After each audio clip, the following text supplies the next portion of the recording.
बड़ी बात पतंजलि ने इसमें की है। वो कहते हैं स्व विषय असंप्रयोगे चित्तस्य स्वरूपानुकार इवेन्द्रियाणाम प्रत्याहारः। अर्थात जो इंद्रियां हैं जब वो अपने विषयों का त्याग करके और चित्त के स्वरूप का अनुकरण करने लगती हैं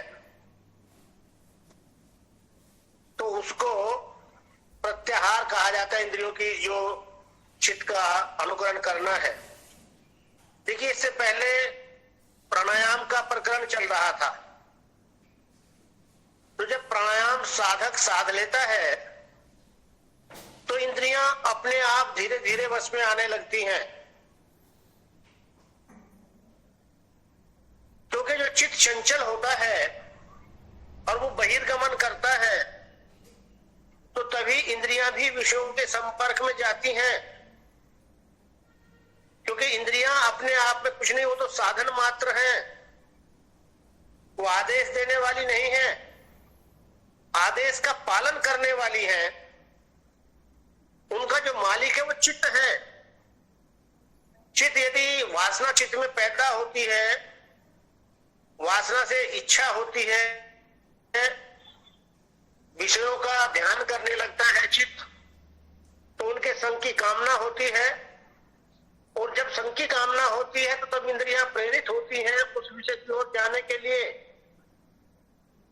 यदि चित्त संयमित हो जाए, अंतर्मुखी हो जाए, तो इंद्रियां अपने आप में कुछ नहीं कर सकती, वो विषयों के संपर्क में नहीं जा सकती हैं।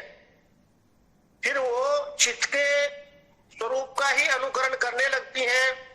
और चित्त जब अंदर की यात्रा करता है तो इंद्रियां भी अंदर ही उसकी कोई सहायता करती है, उसका अनुगमन करती है, उसका अनुकरण करती है, उसके पीछे पीछे चलती हैं। देखने में तो ये लगता है कि मन में बाद में संकल्प विकल्प होता है, पहले इंद्रियां विषयों के संपर्क में जाती हैं। मैंने भी शायद चर्चा की थी आपके साथ में ऐसा। लेकिन वास्तव में मन आरंभिक क्रिया करता है।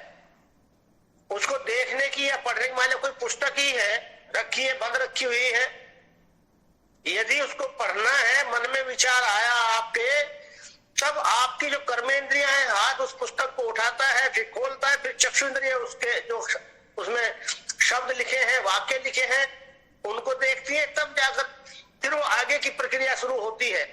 और यदि मन में ही नहीं है पढ़ने का तो किताबें कितनी ही आपके पास में रखी रहे, आपका शरीर भी स्वस्थ है, इंद्रियां भी ठीक ठाक है, लेकिन उसके करने के लिए आप प्रवृत्त नहीं होते। तो मूल आपका मन है। तो यहां कहते हैं कि जब मन के, और मन काहे से नियंत्रित हुआ? प्राणायाम के माध्यम से। क्योंकि आपने पहले प्राणायाम का अभ्यास कर दिया, जो पतंजलि ने 4 प्राणायाम बताए हैं। जब साधक उनका निरंतर अभ्यास करता है तो धीरे धीरे चित्त बहिर्मुख न होकर अंतर्मुखी होने लगता है, शांत होने लगता है। और जैसे ही मन शांत होता है तो उसके मन में फिर वैराग्य आता है, क्योंकि विषयों का यथार्थ ज्ञान प्राप्त होने लगता है। जो बताया था ना उन्होंने लाभ में, ततः क्षेते प्रकाशावरणम, अर्थात जो ज्ञान के ऊपर अज्ञान रूपी आवरण पड़ा हुआ था वो धीरे धीरे छटने लगता है, नष्ट होने लगता है, ज्ञान उदित होने लगता है। इसीलिए सारे योगियों ने प्राणायाम का बहुत अधिक महत्व बताया है। योगी भी कहते हैं यदा न सिद्धते बोधि, प्राणायाम अब योग प्राणायाम के लिए आया है। योग अभ्यास अभ्यसेते, शायद मुझे लाइन विस्मृत हो रही है इस समय, कि यदि ज्ञान पैदा नहीं होता तो आप प्राणायाम का अभ्यास करें। पतंजलि भी कहते हैं, जो मैंने भी ज्ञान की चर्चा की, मन शांत नहीं होता, एक जगह नहीं ठहरता है, तो धारणा में उन्होंने बता दिया कि योग्यता पैदा होती है धारणा की, धारणा सुच योग्यता मनसः। हठ योगी भी कह रहे हैं कि यदि आपका प्राण चंचल रहेगा तो मन भी चंचल रहेगा, और प्राण यदि स्थिर हो जाता है तो मन भी अपने आप स्थिर हो जाता है।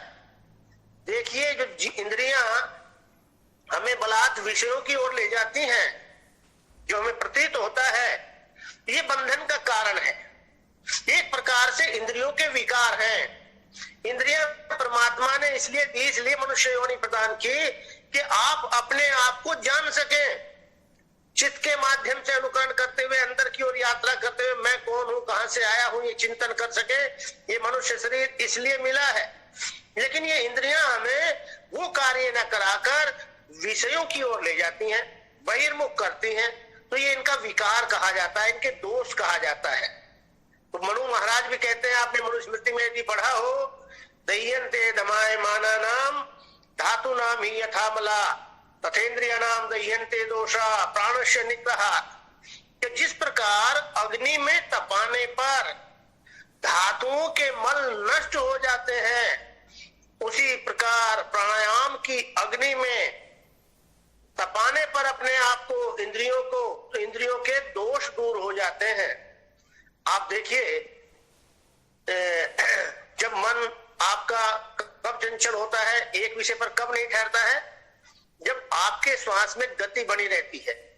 एक मोटा सा उदाहरण मैं आपके सामने रखता हूं कि आप श्वास रोककर लाइन को खींचिए, जितनी देर आपका श्वास रुका रहेगा, ठहरा रहेगा, उतनी देर आपकी लाइन बिल्कुल सीधी रहेगी। जैसे ही श्वास में गति पैदा होगी, वैसे ही वहीं वक्र आ जाएगा। इसका तात्पर्य हुआ कि जब तक आप सीधी रेखा खींच रहे हैं, आपका जो मन है वो भी वहां ठहरा हुआ है। मन क्यों ठहरा हुआ है? क्योंकि प्राण ठहरा हुआ है। और आपने देखा हो, जब प्राण को हम रोक लेते हैं तो हमारी अंदर की शक्ति बढ़ जाती है।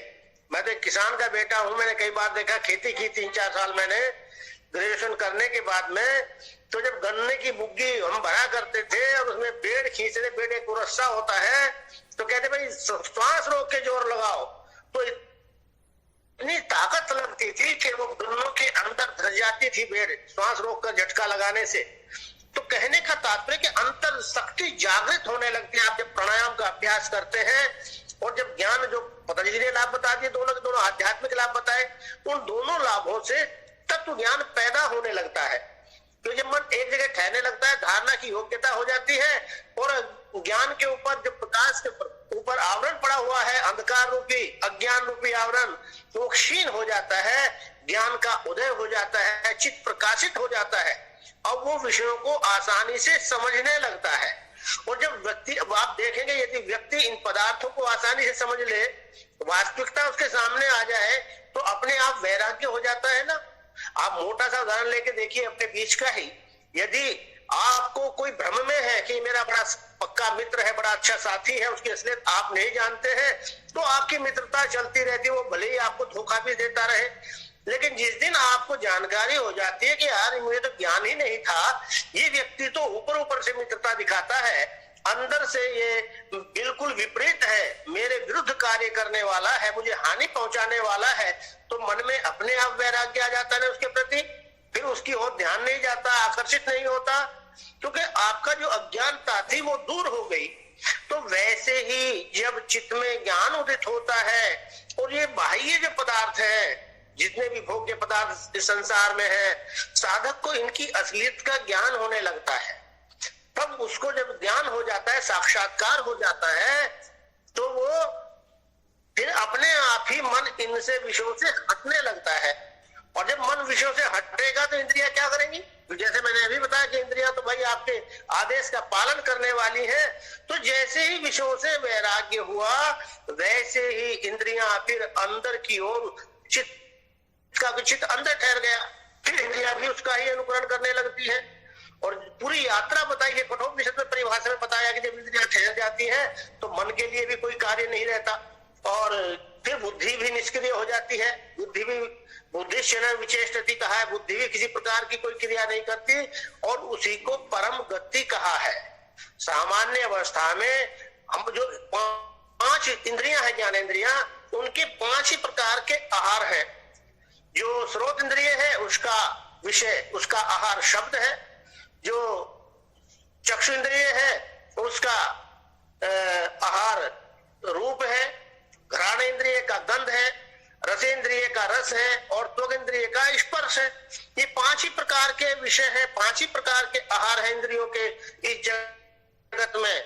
और जब ये 5 इंद्रियां अपना आहार का त्याग करके, आहार से उल्टा होना, प्रति आहार का मतलब है उल्टा होना, विपरीत होना, तो जब ये जब आहार से तब ये अंदर की ओर यात्रा करते हैं, चित्त का अनुकरण करने लगती है, उसी को प्रत्याहार कहलाते हैं। और यही परम गति है। देखिए, एक संस्कृत के कवि ने कहा है कि भाई इस संसार में दुर्गति के कारण क्या, कि इंद्रियां ही दुर्गति के कारण है। तो उसने पशु पक्षियों की, कीट पतंगों के वहां पर उदाहरण दिए हैं। वो कहता है कि जैसे जो पतंगा है वो चक्षु इंद्रिय का दास होता है। पतंगा आपने देखा होगा, जो बरसात के समय में जब आप कहीं लाइट जली रहती है तो उसके ऊपर जो कीट पतंग आते हैं वो ठूंग मारते रहते हैं और वही अपने प्राण त्याग कर गिर जाते हैं, क्योंकि वो रूप जो चमकता हुआ उनको बल्ब दिखाई देता है, उससे वो आकर्षित होते हैं और उधर आकर अपने प्राण त्याग देते हैं। फिर कहते हैं कि जो ये हिरण है वो स्रोत इंद्रिय का दास होता है, उसको शब्द बड़ा प्रिय लगता है। तो हिरण को पकड़ने वाले लोग क्या करते हैं, जाल बिछा लेते हैं और वहां पर कोई मधुर संगीत बजाते हैं, तो हिरण उस संगीत को सुनने के लालच में आकर जाल में फंस जाता है। जो भौरा है वो घ्राणेंद्रिय का दास होता है, वो गंध बड़ी प्रिय होती है भौरे को, वो फूलों के ऊपर बैठकर उनकी गंध को ग्रहण करता रहता है, और जब कुमुदनी के फूल के ऊपर बैठा हुआ गंध को ग्रहण कर रहा है तो इतना तल्लीन हो जाता है, इतना आसक्त होता है गंध में कि उसको ज्ञान ही नहीं होता कि अब सायंकाल होने लगा है और ये कुमुदनी बंद होने लगी। वो उसके अंदर ही बंद हो जाता है और अपने प्राण त्याग देता है। चौथा बताया मछली को, तो रसेंद्रिय की दास होती है। जब मछली पकड़ने वाला अपना चारा डालता है उसमें कांटे में लगाकर, तो मछली का ध्यान केवल चारे के ऊपर जाता है, क्योंकि लालच है उसको खाने का, उसका कांटे के ऊपर ध्यान ही नहीं जाता है। वो उसको चारे के लालच में जब उसको पकड़ने चलती है तो कांटा उसके अंदर फंस जाता है मुंह में उसके, और वो मारी जाती है। और जो हाथी है वो कहते हैं वो स्पर्श इंद्रिय का दास होता है। आप यदि हाथियों के झुंड को देखें तो एक दूसरे को खसते रहते हैं, एक दूसरे के ऊपर सूंड फिराते रहते हैं, एक दूसरे को स्पर्श करना उन्हें बहुत अच्छा लगता है। तो कहते हैं उसकी इसी कमजोरी का लाभ लेकर हाथी को पकड़ने वाले गड्ढा खोद लेते हैं, उसके ऊपर फूस डालकर दूसरी ओर में हथनी को खड़ा कर देते हैं, तो हाथी उसके संपर्क में आकर उसको स्पर्श करने के लिए आता है और गड्ढे में आकर फंस जाता है, पकड़ा जाता है। तो अगली लाइन में फिर कवि कहता है कि जब ये पांचों प्राणी एक एक इंद्रिय के दास होने पर ऐसी दुर्गति को प्राप्त होते हैं, तो इस मनुष्य का क्या होगा जो पांचों इंद्रियों का दास है। हम में सभी के सभी किसी न किसी इंद्रिय के दास है, कोई अच्छी विषय में, कोई बुरे विषय में, कोई एक इंद्रिय का दास है, कोई दो इंद्रिय का दास है, कोई सारी इंद्रियों का दास है। अपने आसपास आपको बहुत से लोग ऐसे मिल जाएंगे, ऐसे अनेकों उदाहरण है। ऐसा नहीं कि केवल जो सामान्य व्यक्ति होता है वही दास होता है, अच्छे अच्छे लोग भी दास होते हैं जो विद्वान होते हैं। एक मैं आपको घटना सुनाऊं जो मैंने सुनी है, कई बार मैं चर्चा करता हूँ याद आ जाती है। एक बड़े विद्वान पंडित थे, बहुत संस्कृत के प्रकांड पंडित थे, व्याकरण शास्त्र के प्रकांड पंडित थे, लेकिन रसेंद्रिय के दास थे। पंडितों को खीर बहुत प्रिय होती है, खीर के इतने शौकीन थे कि मान लिया अंकित ने दावत दी कि गुरुजी चलिए आज कल आपका खीर की दावत है हमारे यहाँ, तो गुरुजी ने आज से ही भोजन त्याग दिया मथुरा के पंडों की भांति, और कल वहां जाकर बड़े प्रेम से बड़ा पेट भर के खीर को खाया। जब वहां से खीर खाकर चले तो रास्ते में उज्जवल मिल गया। उसने जाकर कहा कि गुरुजी बड़े अच्छे मौके पर मिले हैं, आप घर में खीर बनी हुई है। उन्होंने कहा भाई अब तो खाकर आए हैं मैं, कि गुरुजी ऐसी नहीं खाई होगी, बड़े मेवे पड़े हैं उसके अंदर। तो कहते हैं चल भाई तेरे यहाँ भी। तो जो थोड़ी बहुत जगह थी बस में, जैसे कंडक्टर तो बैठ ही लेता है, या कोई वीआईपी आ जाए उसको भी बैठाना पड़ता है, तो थोड़ी बहुत जगह रहती है, तो वो उसके उज्जवल के यहाँ जाकर उन्होंने भोजन कर लिया। ऐसे ही अगली बात वहां से उज्जवल के यहाँ से निकले थोड़ी देर के बाद में, तो आगे अभिषेक राणा मिल गया। कहने गुरुजी बड़े मैं देख लिया था आपको जाते हुए, अंकित के यहाँ जा रहे थे, तभी से खड़ा हूँ, आज घर में खीर बनी हुई है, कि 2 जगह खा के आया हूँ, अब जगह नहीं है पेट में। कि नहीं गुरुजी ऐसी नहीं खाई होगी, आपने याद करोगे। तो ये आसक्ति है, वो विषय की जो आसक्ति बनी हुई है चित्त में, तो इंद्रियां प्रबल इतनी है। वो कहते हैं वो क्या किया करते थे कि भाई जब ऐसी बात है तो चल देखता हूँ, और एक साइड में जाकर वो उल्टी कर देते पूरी खीर को, और फिर उसके यहाँ जाकर खीर खा लेते। कई लोगों ने मुझे पूछा कि गुरुजी आप इतने विद्वान व्यक्ति हैं और ये जो व्यवहार है आपको अच्छा नहीं देता, आप ऐसा क्यों करते हैं? कि भाई पता नहीं, जब खीर गले से अंदर जाती है तो बड़ा मुझे सुख मिलता है। अर्थात वो एक दासत्व की स्थिति कोई बुरी चीज नहीं है, एक अच्छी चीज है, लेकिन अच्छी चीज में भी दासत्व हो जाता है। ये घटना तो मैंने सुनी थी, लेकिन एक घटना मेरे साथ में खुद घटी। मैं जहां रहता था एक बार, एक आर्यनगर में बाहर, तो वहां पर एक सज्जन रहते थे। वो पशुओं की डेयरी की हुई थी, उन्होंने दूध बेचते थे, भैंसे पाल रखी थी, 15-20 भैंसे उनके पास में थी।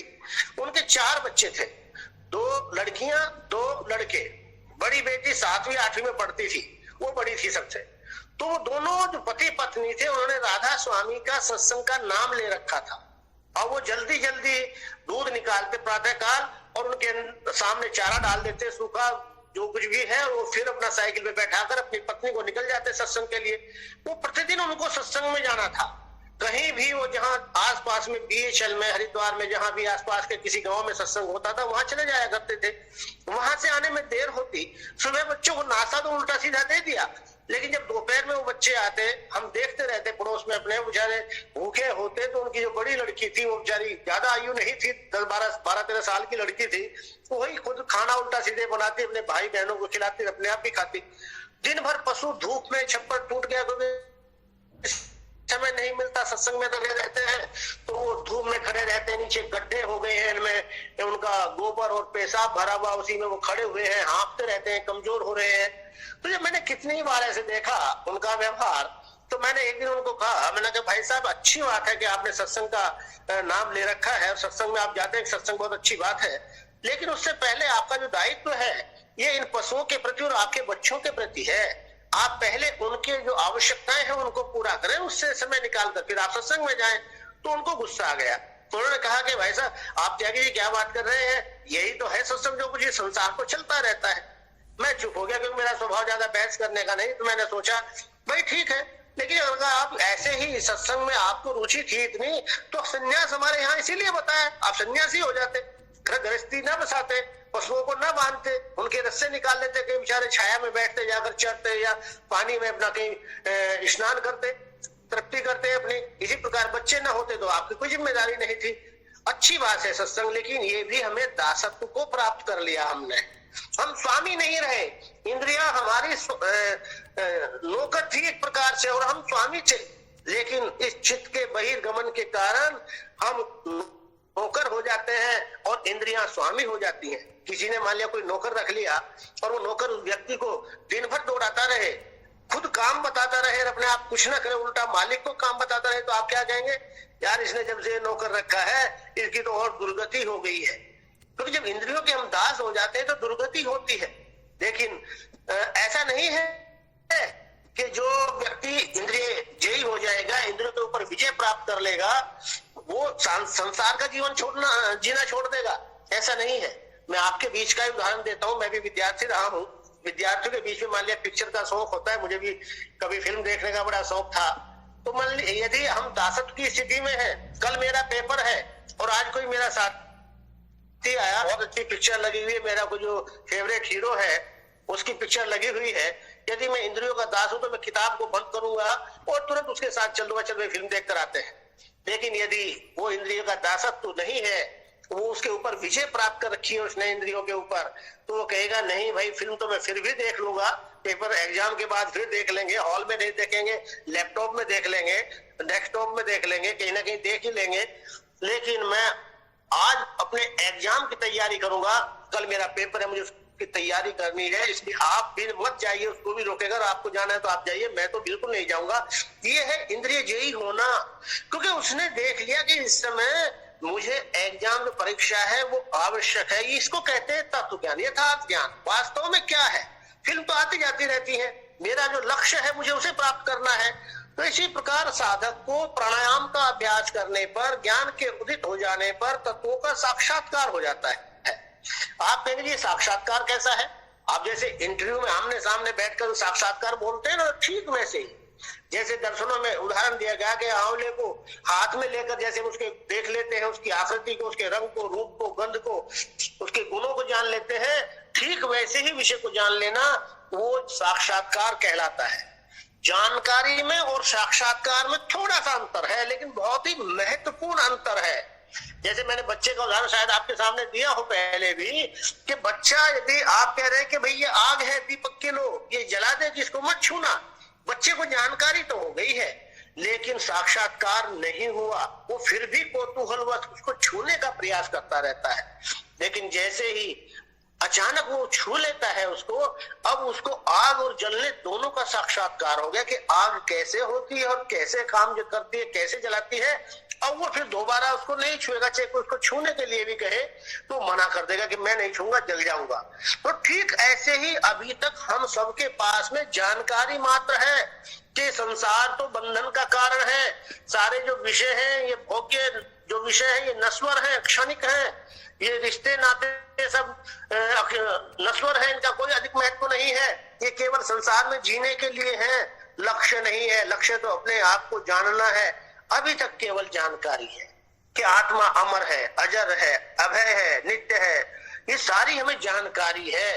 जो गीता में पढ़ लिया हमने कि जैसे पुराने वस्त्रों को त्याग कर हम नए वस्त्रों को धारण करते हैं, वैसे ही जीवात्मा नए पुराने शरीर को त्याग कर नए शरीर को धारण करती है। ये केवल जानकारी मात्र है, अभी साक्षात्कार नहीं हुआ, अभी ये क्रिया होती हुई नहीं देखी। क्यों? क्योंकि चित्त में ज्ञान नहीं है, चित्त में विचार रूपी लहरें हैं, चित्त शांत नहीं है। लेकिन जैसे ही चित्त शांत होता है और उसमें ज्ञान पैदा हो जाता है, तब ये क्रिया होती हुई देख लेता है साधक, और फिर कहता है मृत्यु तो कहीं है ही नहीं, इधर इस शरीर को छोड़ा दूसरे शरीर को धारण किया तो जीवन तो सदैव चलता रहता है। और जब इस प्रकार का ज्ञान हो जाता है तो अपने आप इस संसार से मोह भंग हो जाता है, वैराग्य हो जाता है, फिर वो अपने आप को जानने का प्रयास करने लगता है। और जब अपने आप को जानने का प्रयास करता है तो इंद्रियां भी विषयों का त्याग करके उसका अनुकरण करने लगते। इंद्रियों को ज्ञान नहीं पैदा होता, ऐसा नहीं कि इंद्रियों भाई मन को तत्व ज्ञान पैदा हुआ तो इंद्रियों को तत्व ज्ञान पैदा हो जाएगा, लेकिन नहीं, वो उसका अनुकरण करने लगती है उस जैसा। जैसे वो अंदर को गया तो फिर इंद्रियां भी अंतर्मुखी होने लगती हैं। इसी को प्रत्याहार कहा है। और ये इसका फल बताते हुए पतंजलि कहते हैं ततः परमा वश्यते इंद्रियाणाम, के जो वैराग्य बताया था ना आपको, वशीकार नाम का वैराग्य की मैंने चर्चा की थी, कहते हैं ये पूर्ण रूपेण वश हो जाता है, फिर परम वश होता है। परम कहते हैं जो मूल होता है, महत्वपूर्ण होता है, वैसा वशीकार अब इंद्रियों के ऊपर हो जाता है। अब साधक चाहता है तभी इंद्रियां विषयों के संपर्क में जाती हैं। जैसे मैंने एक विद्यार्थी का उदाहरण दिया, यदि वो उचित समझेगा, भाई आज समय है मेरे पास में, आज मेरी एग्जाम नहीं है, मैं क्लास भी हो चुकी, मैंने अपना होमवर्क भी जो मुझे करना था वो मैंने कर लिया है, अब मेरे पास कुछ समय है, इसमें मैं मनोरंजन के लिए कुछ भी खेल सकता हूँ, पिक्चर देखने जा सकता हूँ, तो मैं इंद्रियां उधर प्रवृत्त होंगी। लेकिन यदि वो नहीं चाहता, कितनी ही अच्छी फिल्म लगी हुई है, कितना ही अच्छा सत्संग चल रहा है, कितना ही अच्छा कहीं गेम हो रहे हैं, कंपटीशन हो रहा है, लेकिन उसको पता है नहीं कल परीक्षा है तो मुझे आज नहीं जाना है उधर, उसकी इंद्रियां रुक जाती हैं। इसको कहते हैं परम वशीकार। अब इंद्रियां उसके नियंत्रण में है, अब वो जितेंद्रिय हो गया है, पूर्ण वशीकार उसने इंद्रियों के ऊपर प्राप्त कर लिया है। ये है भाई प्रत्याहार। अगला है देश बंद चित्त से धारणा। धारणा के बारे में बताया है, कल भी मैंने चर्चा की थी, थोड़ा धारणा की परिभाषा बताई थी। देश का मतलब है स्थान विशेष, कोई लक्ष्य जिसके ऊपर आप चित्त को ठहराने का प्रयास करते हैं। अब एकदम से चित्त आपका नहीं ठहरता है, थोड़ी देर के लिए उस विषय के ऊपर ठहरा और फिर दूसरी ओर भाग जाता है, फिर आप पकड़कर उसी विषय के ऊपर चित्त को लाए, फिर दूसरी ओर भाग जाता है। एक प्रकार से जब हम ध्यान के लिए बैठते हैं, उसकी प्रारंभिक अवस्था होती है ध्यान की। जब तक जिस चीज का आप ध्यान करते हैं, किसी अपने इष्ट का ध्यान करते हैं, किसी मूर्ति का ध्यान करते हैं, किसी कोई बाह्य विषय का, गुरु की मूर्ति का, चित्र का ध्यान करते हैं, या कोई ओंकार आदि का ध्यान करते हैं, किसी मंत्र के ऊपर अपने मन को ठहराने का प्रयास करते हैं, तो वहां क्या होता है आपने भी देखा होगा कि थोड़ी सी देर के लिए तो वहां चित्त लगता है, लेकिन फिर कहीं और भाग जाता है, फिर आप वापिस वहां लाए तो फिर किसी और दूसरे विषय के पीछे भाग जाता है। लेकिन जब लगभग 12 मिनट तक, 12-13 मिनट तक का टाइम बताते हैं आज के समय का, इतनी देर आपका चित्त एक विषय पर ठहरने लगता है, उससे संबंधित ही विचार चित्त में चलते रहते हैं, कोई अन्य विचार नहीं आता। अब चित्त एक स्थान पर ठहर गया, वो उसको कहते हैं कि भाई ये धारणा सिद्ध हो गई है। उसको समझे। अगला है फिर ध्यान। ध्यान के बारे में समाधि के पूर्व की स्थिति है। जो समाधि है वो ध्यान का ही एक रूप है, अंतिम रूप एक प्रकार से। धारणा ध्यान का प्रारंभिक अवस्था है और समाधि ध्यान की परिणति है।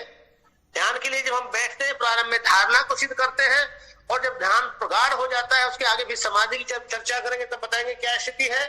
लेकिन यहाँ ध्यान की परिभाषा में क्या कहते हैं पतंजलि, तत्र प्रत्येक तानता ध्यानम। जब व्यक्तियों का प्रवाह, प्रत्यय कहते विचार को, वृत्ति को, जब इनका प्रवाह एक तान रूप निरंतर एक ही विषय पर बना रहता है उसको ध्यान कहते हैं। व्यास जी यहाँ भाष्य करते हुए तेल की धारा की उपमा देते हैं कि जिस प्रकार तेल की धारा निरंतर बनी रहती है एक बर्तन से दूसरे बर्तन में जाते समय, ठीक वैसे जब चित्त की वृत्तियों का प्रवाह एक ही विषय के ऊपर होता है।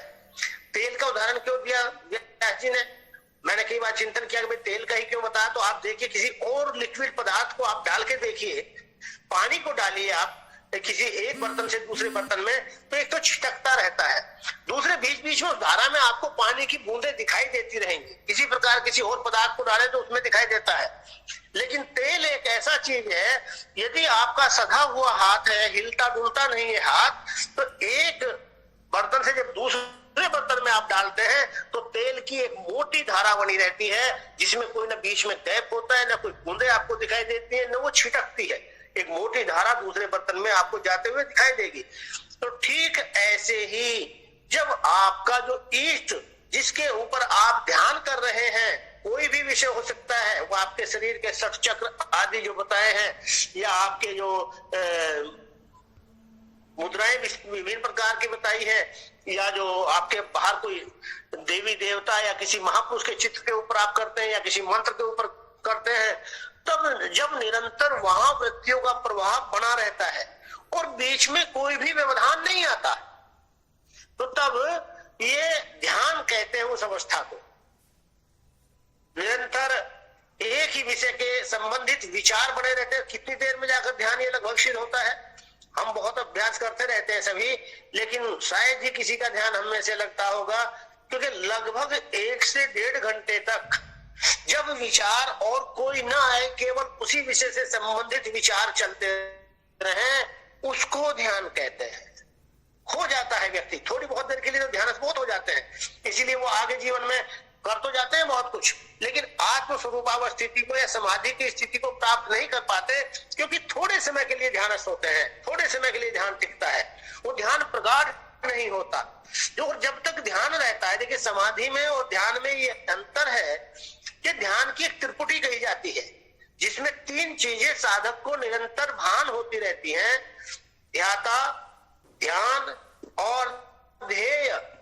ध्याता अर्थात जो ध्यान करने वाला है, जो साधक है, उसको ये भान होता रहता है निरंतर चित्त में कि मैं ध्यान कर रहा हूं, ये अनुभव उसके चित्त में बना हुआ है, अपने होने का ज्ञान उसके चित्त में बना हुआ है। ये ध्यान की एक अवस्था है। दूसरी क्या है, ध्यान जो से संबंधित उस विषय से संबंधित विचार चल रहे हैं। मान लिया आप कमल के ऊपर ध्यान कर रहे हैं, तो कमल की आकृति कैसी होती है, कमल क्या होता है, कि फूल होता है, कितने प्रकार का होता है, कितने रंग का होता है, क्या गंध होती है, उसके क्या क्या उसके उपयोग हो सकते हैं। जब ये सारे विचार चलते रहते हैं, इसको कहते हैं ध्यान की प्रक्रिया। और ध्येय जो लक्ष्य है कमल, उसकी आकृति चित्त में एक फोकस बना रहता है, एक प्रतिबिंब बना रहता है, उसकी आकृति बनी रहती है। ये 3 चीजें ध्यान की त्रिपुटी कही जाती है। आपका ध्यान कितना ही लंबा हो जाए, 3 घंटे का हो जाए, 4 घंटे का हो जाए, ध्यान आपने सिद्ध कर लिया कि एक विषय के ऊपर आपका मन ठहरने लगा, लेकिन जब तक इनमें से 2 चीजों का लोप नहीं होता, जो इसमें परिभाषा में कहा है समाधि की पतंजलि ने, तदेवार्थ मात्र निर्भाषण स्वरूप शून्य में समाधि। जब केवल अर्थ मात्र भाषित होता रहता है और साधक का स्वरूप शून्य हो जाता है, अपने होने का ज्ञान लोप हो जाता है, साधक का ध्यान इतना प्रगाढ़ हो जाता है कि अब केवल चित्त में वो विषय ही बना हुआ है, अब उससे अतिरिक्त मैं ध्यान कर रहा हूं, इसका लोप हो जाता है। बस वो विषय की आकृति रह जाती है और उससे संबंधित विचार चलते रहते हैं, तो वो समाधि की प्रारंभिक अवस्था होती है।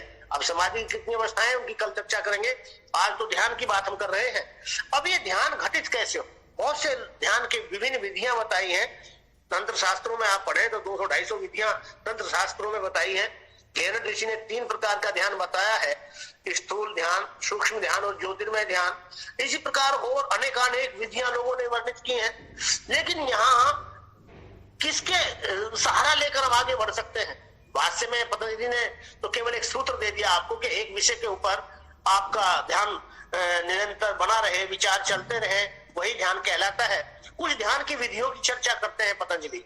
जहां मैंने उस दिन आपसे चर्चा की थी अंतरायों के उसमें, तो वहां 8 प्रकार के ध्यान की बात करते हैं। यदि आप उनको पढ़ेंगे, जैसे शुरू में मैंने एक तत्व के दृढ़ अभ्यास बताया था आपको कि उसका ध्यान करें, फिर चित्त प्रसादन की स्थितियां बताई थी, फिर प्रच्छन्न विधारणाभ्याम व प्राणायाम की मैंने चर्चा की थी कि आपको जो धारा है नीचे पहले उसको उल्टा करने का ज्ञान करें।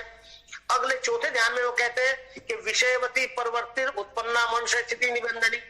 वो कहते हैं कि मेरा जो मन है वो विषयों में लगा रहता है, विषयों की ओर भागता है।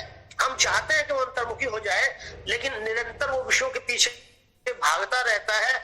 तो पतंजलि ने ध्यान की विधि बताई कि भाई फिर वो आप विषयों का ध्यान करें, लेकिन अंदर करें, बाहर नहीं। बाहर करेंगे, अनुगमन करेंगे तो उनके फिर भोगने की इच्छा पैदा होगी, और भोग में बाधा पैदा होगी तो क्रोध पैदा होगा, क्रोध पैदा होगा तो जो गीता में कृष्ण कहते हैं सम्मोह पैदा होगा, सम्मोह से स्मृति का नाश होगा, स्मृति के नाश से बुद्धि का नाश होगा, और फिर सारा सब कुछ नष्ट हो जाता है। तो कहा अंदर ध्यान करें। जैसे कुछ विधियां बताई हैं हठ योगियों ने, या तंत्र शास्त्रों में कुछ विधियां बताई गई इसी सूत्र की व्याख्या में, कि यदि नासिका के अग्रभाग पर जो नजल टॉप होता है, इसके ऊपर यदि आप अपने मन को एकाग्र कर लेते हैं, ध्यानस्थ कर लेते हैं, तो तब आपको दिव्य गंध की अनुभूति आने लगती है अपने आप ही अंदर से। क्योंकि सारे विषय शरीर में है। जो हमारे यहाँ संस्कृत की उक्ति है, यत् पिंडे तत् ब्रह्मांडे, यत् ब्रह्मांडे तत् पिंडे। जो इस शरीर में है वो सारे ब्रह्मांड में है, और जो सारे ब्रह्मांड में है वो इस शरीर में है। हमें कहीं बाहर जाने की आवश्यकता नहीं है। आप यदि इतिहास को देखें तो हमारे ऋषियों ने कहीं लेबोरेटरी बनाकर उसमें ध्यान नहीं किया, प्रयोग नहीं किए। उन्होंने अपने शरीर के ऊपर ही सारे प्रयोग किए और इस शरीर के माध्यम से ही सारे ब्रह्मांड को जान लिया। जैसे गृहिणियां जब दाल या चावल बनाती हैं और उनकी कैसी स्थिति है उसको देखने के लिए वो क्या करती हैं, आपने देखा होगा, चमचे में थोड़े से दाने लिए पतीली से या हांडी से, और उनको एक को दबाकर देखा, और एक को दबाकर देखने से उनके सारों की कैसी स्थिति है उसका ज्ञान हो गया। तो ठीक वैसे ही जब साधक इस शरीर को जान लेता है, तो इस शरीर को जानने के बाद सारे ब्रह्मांड को जान लेता है, कहाँ कहाँ क्या क्या है। वो सारे जो आकाश गंगाएं, ग्रह उपग्रह जो बाहर वर्णन करते हैं, हठयोग के ग्रंथों को आप पढ़ेंगे, सारों की चर्चा की है। उन नाड़ियों के माध्यम में, चक्रों के माध्यम से, और अलग अलग सारे जितने पर्वत है, नदियां, उन सब की कल्पनाएं, इसमें कल्पना नहीं है, उनका साक्षात्कार है। वो सारा का सारा उन लोगों ने इसके अंदर ही देखा। तो वहां फिर ध्यान घटित होने लगता है। जैसे ही आप उनका ध्यान करते हैं, तो कहा कि नासिका के ऊपर ध्यान करेंगे तो दिव्य गंध की अनुभूति होने लगती है। फिर बाहर की जो गंध है उसके पीछे भागने का मन नहीं करता, वो इतनी दिव्य अच्छी गंध है कि उसी में व्यक्ति का मन रमा रहता है। और कहा कि भी जिह्वा के अग्रभाग के ऊपर मन को केंद्रित कर लिया जाए, ध्यानस्थ कर लिया जाए, तो दिव्य रसों की अनुभूति आने लगती है।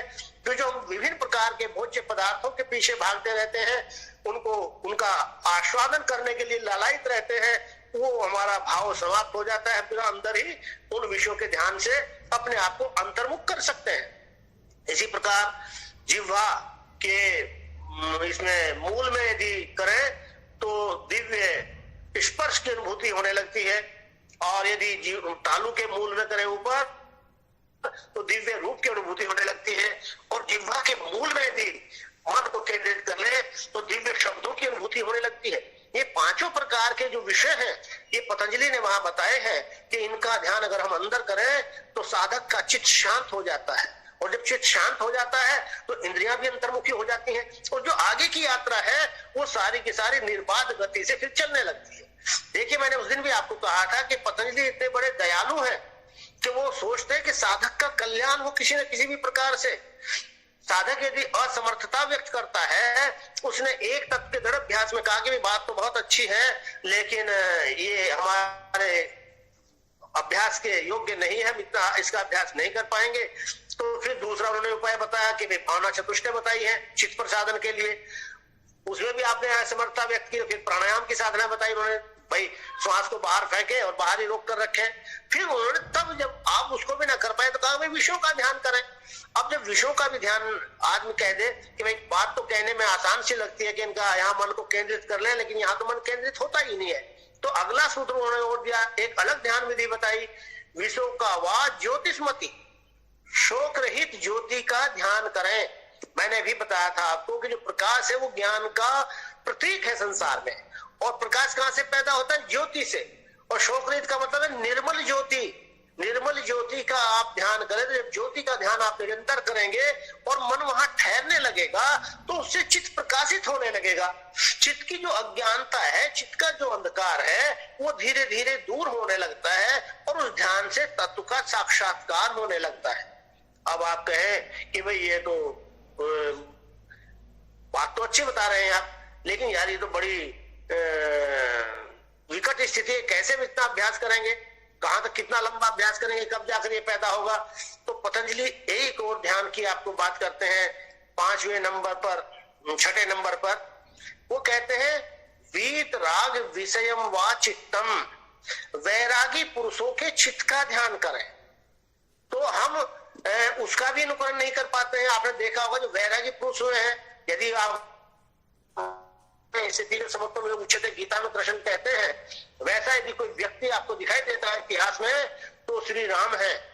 वो जिस समय उनके राज तिलक होने जा रहा है तो कोई विशेष प्रसन्नता उनको नहीं है, और उसी क्षण अगले क्षण उनको वनवास हो जाता है 14 वर्ष का, तो कोई दुख उनके चेहरे पर दिखाई नहीं देता।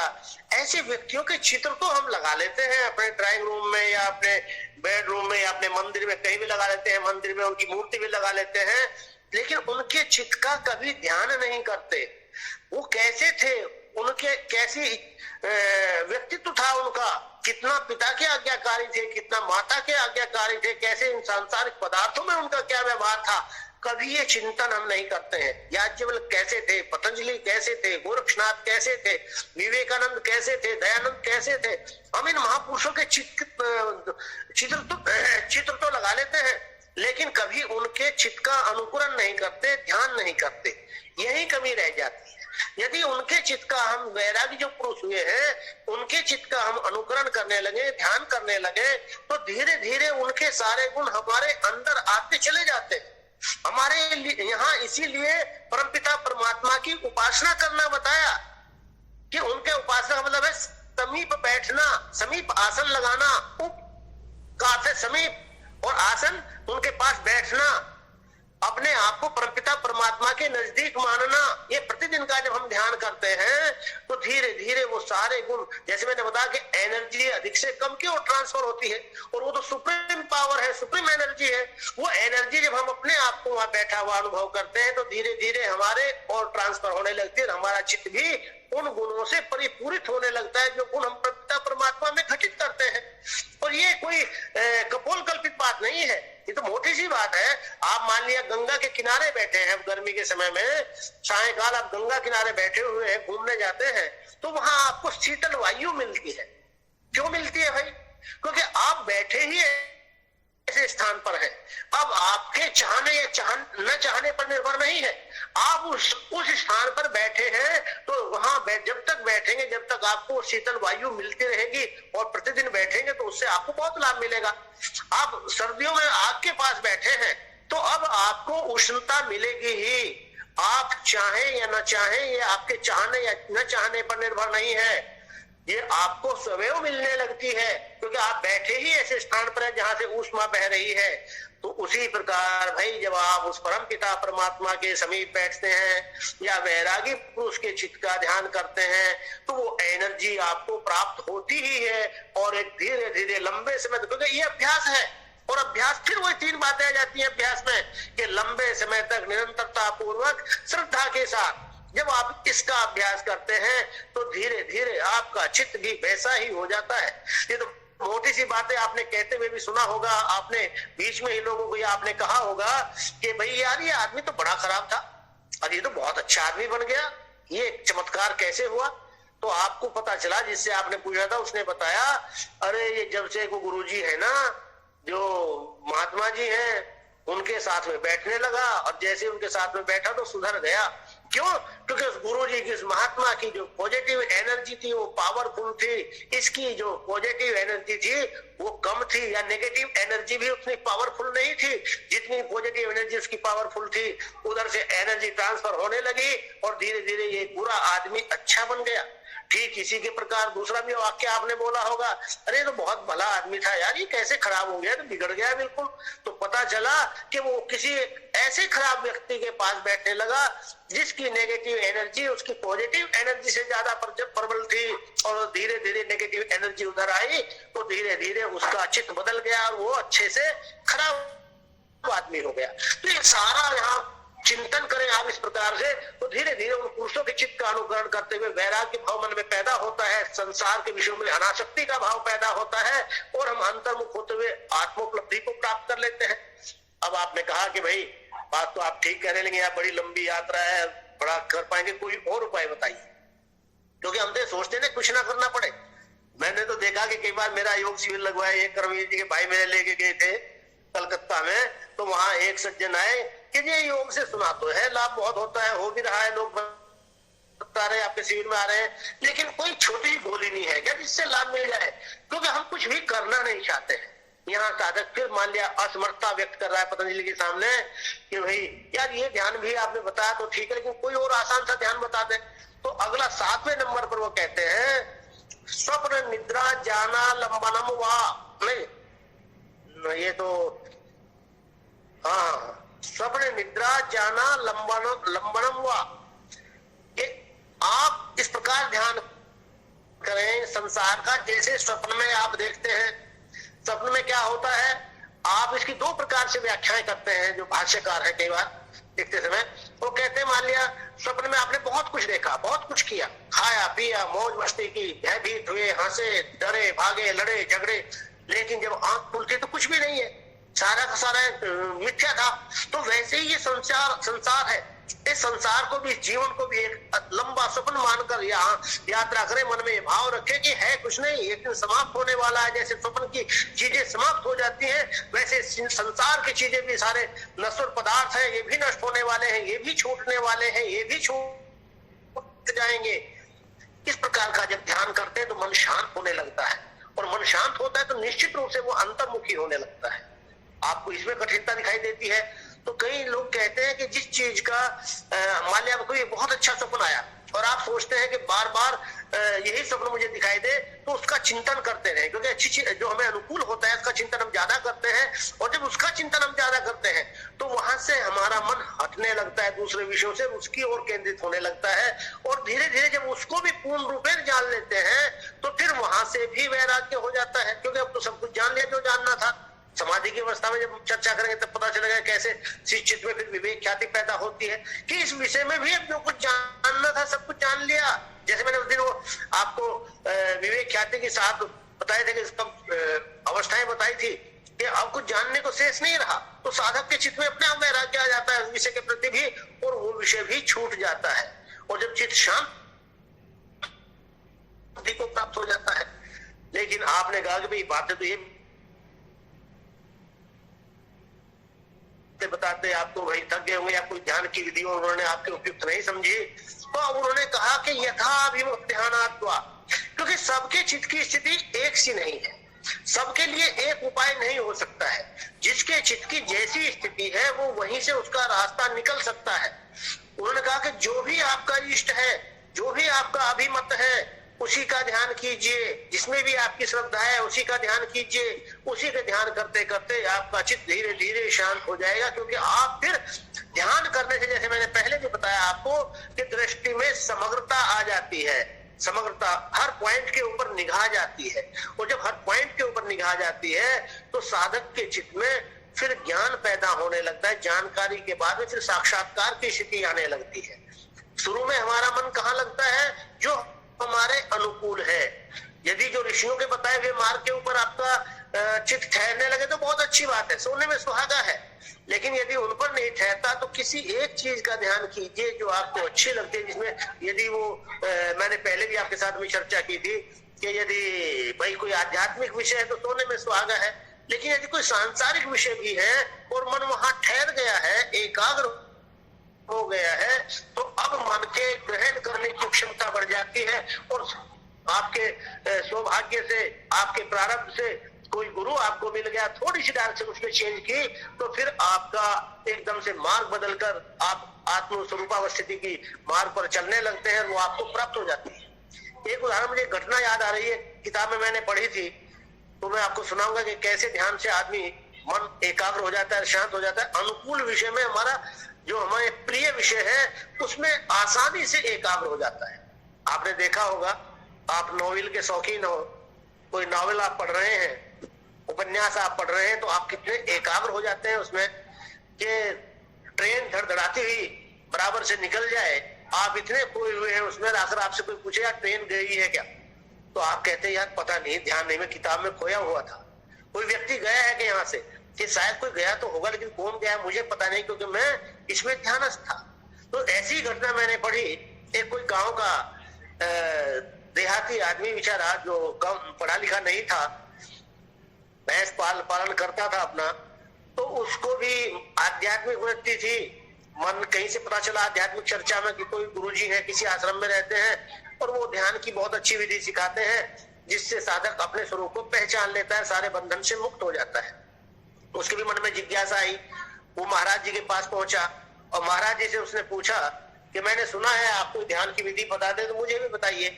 तो महाराज जी ने सबसे पहले उसको बताई अच्छी अच्छी विधियां, लेकिन वो समझ नहीं पाया, असमर्थता व्यक्त करने लगा। कोई मंत्र बताया, कोई और विधि बताई, तो उन्होंने कहा भाई ओम का ध्यान करो, ओम पिता परमात्मा का सर्वोत्तम नाम है, पतंजलि भी उसकी चर्चा करते हैं, तस्यवाचक प्रणव उसके, और तजपस्तदर्थ भावनम, उसके जप की और अर्थ की भावना करने के लिए कहते हैं। तो उसने कहा जी कि मैं तो पढ़ा लिखा नहीं हूँ और ओम क्या है मैं तो नहीं जानता। तो उन्होंने सोचा शायद माँ बाप से तो सभी प्रेम करते हैं, सांसारिक विषयों में सोचा कि भाई इससे तो रास्ता मिल जाए। तो उसने कहा भाई अपने माता पिता का ध्यान कर। तो उसने कहा जी माँ तो मेरे पैदा होते ही गुजर गई थी, मैंने देखी ही नहीं कभी, तो उनका ध्यान कैसे करूं।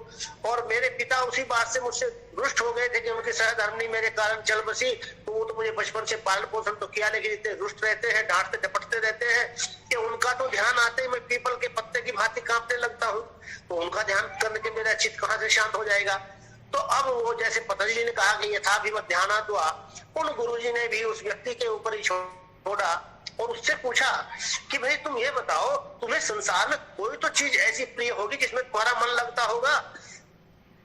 तो उसने कहा कि जी हाँ, मेरी भैंस है जो बहुत अच्छी लगती है मुझे, बड़ी मैं टहल करता हूँ, उसकी सेवा करता हूँ और वो मुझे दूध देती है, उसकी गात में चमक मारती है क्योंकि मैं उसकी सेवा बड़े अच्छे से करता हूँ।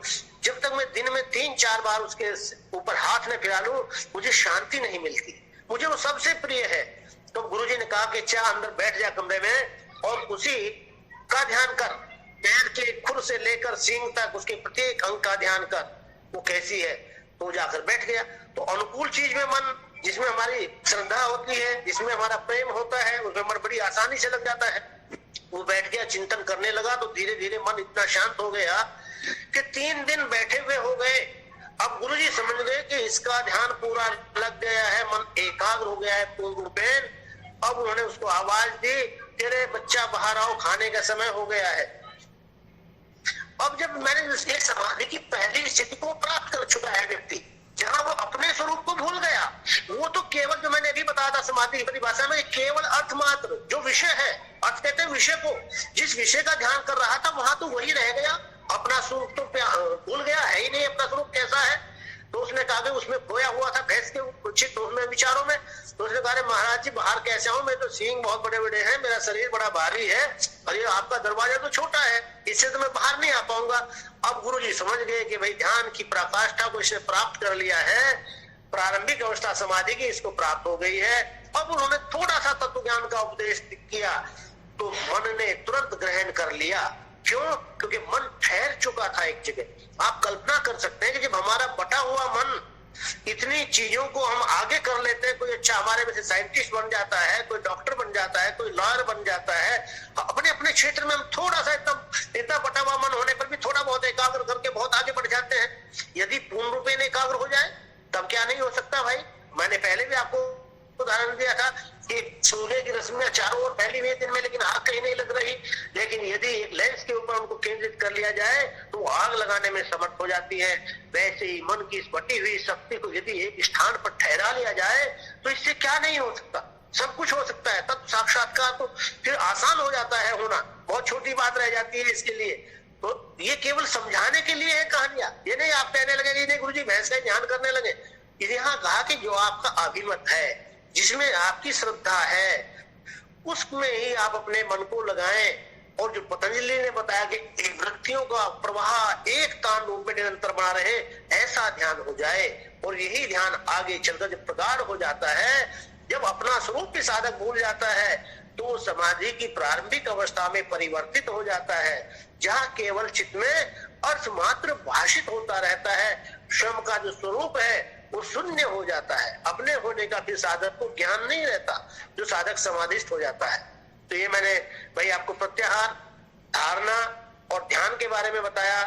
कल आगे के जो टॉपिक है समाधि का आपका टॉपिक है, कल समाधि की चर्चा करेंगे। ठीक है भाई, कुछ पूछना उसके बारे में बताइए।